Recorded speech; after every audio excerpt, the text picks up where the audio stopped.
they want to keep Iraq going.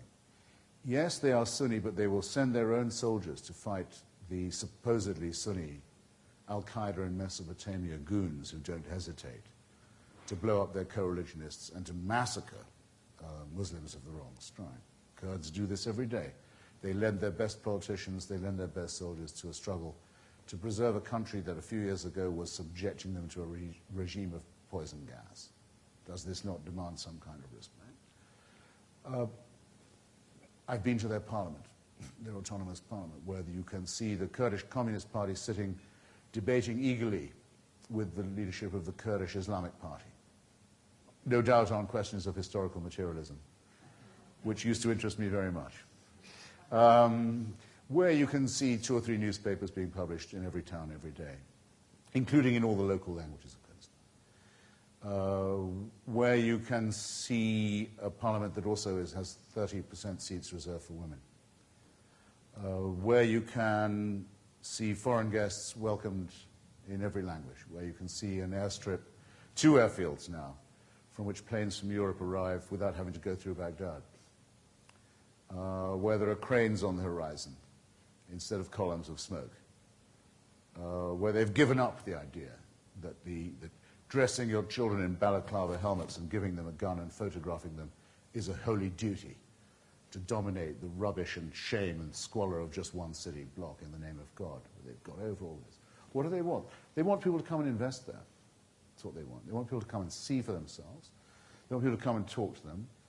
They've got all the oil you could possibly want. It bubbles out of the ground. They don't have a proper refinery yet. They don't have enough people who can help them to manage the resources for which they used to be murdered, for the possession of which they used to be murdered. But we have, we think, a solution now. Thanks to our efforts, the oil resources of Iraq now have been made to roughly equalize the national picture of the country. It used to be that there was a material basis for ethnic and fascistic dictatorship in that country.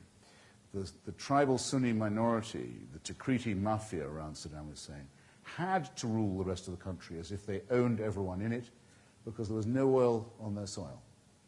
It only occurred oil underneath where Kurds and Shia lived. So they had to be treated as disposable, as deportable, as killable, as mass grave fodder, so that a parasitic elite could earn all the oil. Now we have found, just in the few years since the liberation of Baghdad, large deposits of oil in Anbar province, the main Sunni province between Baghdad and Jordan.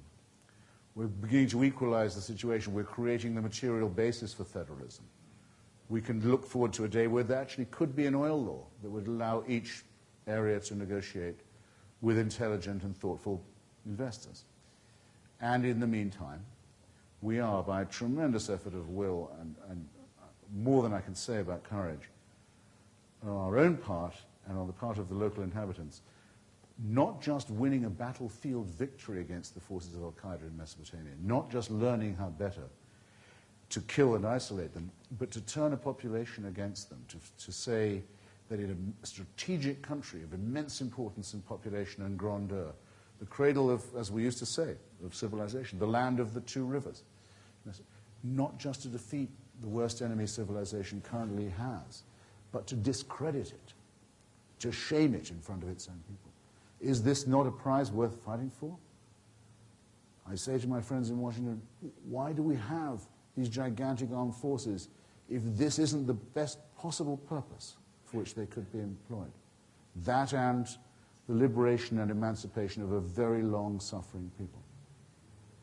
And I would distrust myself if I said all this to you merely as an exercise in rhetoric or merely as a means of helping you to resist the daily drizzle of mediocre propaganda against the coalition that you can hear on the media or read in your papers any day. No, but because I really think you could be of help, and I think it might be the best thing you've ever done.